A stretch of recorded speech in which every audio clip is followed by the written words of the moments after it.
Військова доктрина Симона Петлюри була виголошена на військовому з'їзді саме в Бердичеві 4 жовтня 1917 року.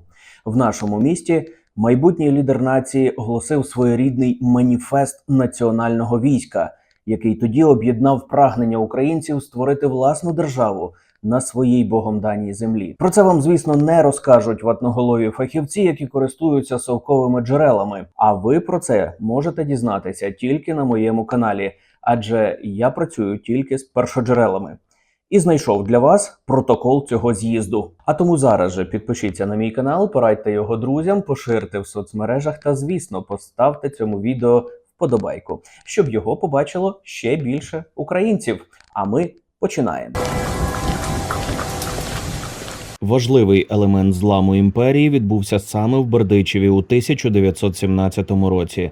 Саме тут був штаб Південно-Західного фронту в часи Першої світової війни. І тому наше місто стало епіцентром військових рішень. Тут відбувся імперський колапс і народилася українська сила.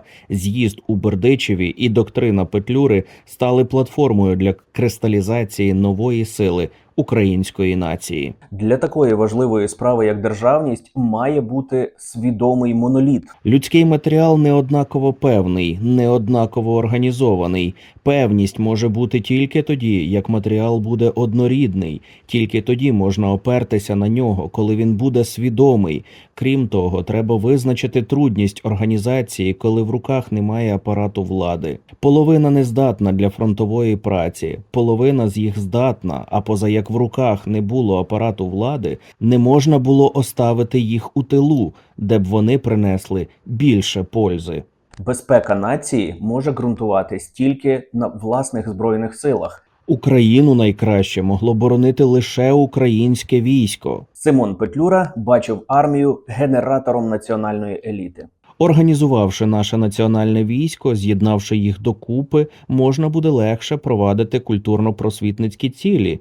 І після того, як вони вийдуть свідомими з українського війська, вони в себе будуть свідомими діячами, які принесуть користь Україні. Воскресіння України може бути тільки за активної участі кожного. Для воскресіння України треба дати хоч краплю нашої активної допомоги, тоді ми спасемо країну. Виступ Симона Петлюри на військовому з'їзді у Бердичеві закладав концептуальний фундамент для створення каркасу державності та побудови могутньої України ще 100 років тому.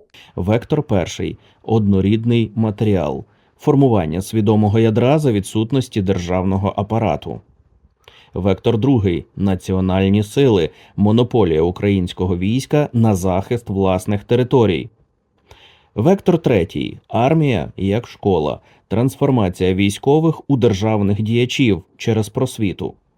Вектор четвертий – активна дія, особиста відповідальність та крапля допомоги від кожного. Тільки подумайте на мить, що могло б бути, якби кожен тоді доклав трішечки зусиль і долучився до виконання плану Симона Петлюри. Московити не змогли б окупувати Україну. Ми б не знали, що таке 3 голодомори, що таке сталінські репресії. Ми б мали заможних промисловців, яких би не виморили по таборах. Була б українська еліта нації. Якщо хочете знати історію України та Бердичева, напишіть про це в коментарях під цим відео. Зазначте, чи корисним було для вас побачене, що ви нове дізналися. І, звісно, підпишіться на мій канал. Порадьте його друзям, поширте в соцмережах та поставте цьому відео вподобайку, щоб його побачило ще більше українців. Будьте розумахами!